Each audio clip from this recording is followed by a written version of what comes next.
우리 앞에 고수익, 고위험 금융상품이 있다고 가정해 보겠습니다. 막 출시된 터라 충분한 검증을 거치지 않았는데도 사람들이 득달같이 몰려듭니다. 심지어 유명 인사까지 상품을 구매한 뒤 SNS에 인증샷을 남기는 상황입니다. 자, 이럴 때 나도 얼른 움직이지 않으면 기회를 놓치겠다는 생각이 들지 않을까요? 자칫 돈을 달릴 위험성이 큰데도 말이죠. 투자 세계에서 이런 일은 흔합니다. 단기간 내 버블이 생긴 신생 분야라면 더욱 그렇습니다. 크립토 시장에선 디파이가 여기에 해당됩니다. 업계가 디파이 붐에 온통 휩쓸려 있는 현 시점에선 검증보단 당장의 고수익에 혹할 수밖에 없습니다. 최근 논란이 된 얌파이낸스도 마찬가지 경우입니다. 디파이 열풍의 장본인인 컴파운드처럼 얌도 이자 농사를 하는 프로토콜입니다. 요새 핫한 토큰들을 스테이킹 풀에 넣어두면 얌 토큰을 덤으로 준다고 하니까 많은 이용객들이 몰리겠죠. 자, 특히 얌은 앰플포스의 탄력적인 공급 메커니즘을 본떠 얌 토큰 가격이 1달러보다 높으면 내부 프로토콜을 통해 공급량을 줄이거나 늘리는 식의 자동 가격 안정화 메커니즘을 채택하고 있습니다. 자, 리베이스는 12시간마다 진행됩니다. 또한 공급 인플레이션의 10%를 토큰을 구매하는 데 사용하며 이는 얌 자금 풀에 보관을 합니다. 얌 토큰의 총 발행량은 500만 개이며 약 한 달이 걸쳐 모든 물량이 분배됩니다. 12일 새벽 첫 얌 토큰 분배가 이루어졌었습니다. 앞서 언급한 8개 토큰의 스테이킹 풀에 각각 25만 개씩 총 200만 개의 얌이 7일에 걸쳐 분배되는 일정입니다. 13일 새벽에는 2차 분배가 진행됐었습니다. 자, 이번엔 총 300만 개 얌이 분배되는데 첫 주에만 150만 개가 풀리고 그 후 매주 50% 감소된 물량이 순차로 분배될 계획이었습니다. 자, 이 소식에 많은 투자자들이 몰려들었습니다. 첫 토큰 분배를 시작한 지 불과 1시간 만에 7,600만 달러 상당의 암호화폐가 스테이킹 풀에 이체됐습니다. 자, 이튿날인 13일엔 7억 달러 이상이 모였습니다.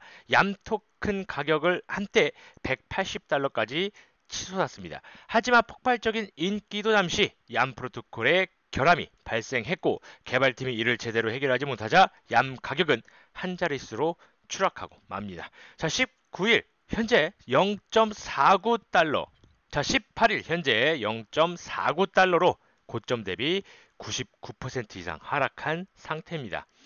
자, 디파이는 인위적 개입을 없애는 대신 스마트 컨트랙트가 거의 모든 업무를 수행합니다. 코드로만 짜여져 있기 때문에 결함이 생길 가능성이 늘 존재합니다. 얌도 마찬가지로 예상치 못한 결함이 발생했습니다. 8월 13일 얌 커뮤니티는 리베이스 조정 시 대량의 얌이 생성되는 결함이 발견돼 온체인 거버넌스가 마비됐다고 밝혔습니다. 하지만 얌 커뮤니티는 자금은 안전하게 보관되고 있다라고 말하면서 얌 토큰 보유자들을 안심시켰습니다. 자, 그러면서 결함 보수를 위한 긴급 투표를 해야 하기 때문에 토큰을 위임해달라고 요청을 했습니다. 토큰 보유자들은 총 30만 개 이상 얌 토큰을 맡기며 문제가 조속히 해결되기를 바랬지만 결과는 그렇지 못했습니다. 얌은 트위터를 통해서 모두에게 미안하지만 결국 실패했다고 공식 입장을 내놓은 겁니다. 업계는 당황했습니다. 얌의 토큰 분배로부터 실패를 선언하기까지 1년의 과정이 순식간에 벌어졌기 때문입니다. 환희를 맛봤던 투자자들이 나락으로 떨어지기까지 걸린 시간은 고작 사흘에 불과합니다. 자, 이번 사건을 무마하기 위해 얌은 마이그레이션을 통해 얌 2.0을 개시한다고 밝혔습니다. 기존 얌 보유자들은 소각을 통해 얌 토큰으로 수합을 할 수 있습니다. 자, 마이그레이션 컨트랙트 기한은 최대 72시간입니다. 얌이 내놓은 솔루션이 과연 효과가 있을지는 두고 봐야 합니다. 자, 얌 입장에선 나름의 변명거리가 있습니다. 초기부터 스스로를 여러 디파이 프로토콜 코드를 섞은 실험성 프로젝트다 라고 부르며 어떠한 감사도 거치지 않았다고 투자자들에게 미리 주의를 준 점입니다. 그럼에도 업계의 반응은 냉담합니다. 업계 관련자들은 목적을 불문하고 완전히 무모한 프로젝트다 라고 얘기했고 토큰 보유자들이 다른 희생자에게 본인의 짐을 넘기도록 짜여진 폰지 사기와 다름없다고 지탄했습니다. 자, 로버트 레시너 컴파운드 최고 경영자는 얌은 비표준 ERC20 모델을 채택하고 있어 보안 측면에서 매우 위험하다라고 지적을 했습니다. 하지만 이런 경고를 업계가 디파이 열풍에 휩싸인 터라 제대로 부각되지 못했습니다. 유명인 사건이 나서 분위기를 고조시켰습니다.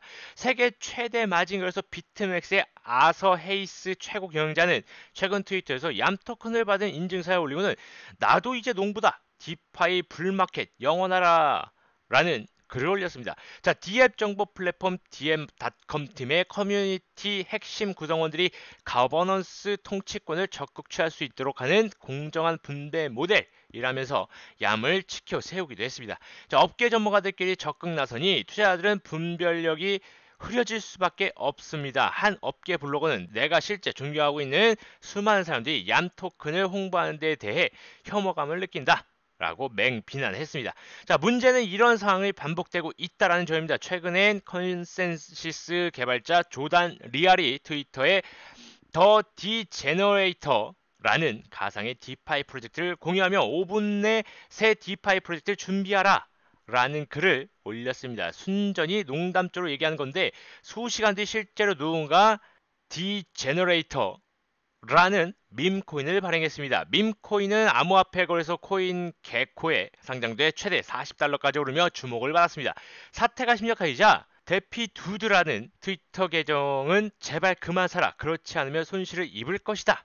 라면서 경고를 보냈습니다. 자, 밈은 그리스어를 모방한 뜻으로 최근 디파이에도 밈 현상이 생겨나고 있습니다. 하루가 멀다 하고 비슷한 내용의 프로토콜이 복제돼 우리 앞에 나타나고 있습니다. 자, 이 중에 얌처럼 검증 안 된 실험성 프로젝트도 누군가가 가볍게 던진 농담에서 비롯된 부실 프로젝트도 상당수 섞여 있습니다. 자, 언제나 그렇듯이 이를 분별하는 건 전적으로 투자자의 몫입니다. 자, 밑에 하단에 카카오톡방 링크를 걸어두었습니다. 그 카카오톡방으로 들어오신다고 한다면 충분히 어떤 것들이 좋은 건지 또 어떤 것들이 피해를 안 볼 수 있는지에 대해서 함께 토론하고 알려드릴 테니 꼭 들어오셔서 안전한 것들만 매매할 수 있는, 투자할 수 있는 여러분이 되었으면 좋겠습니다. 저는 오늘 여기까지 하도록 하겠습니다. 감사합니다.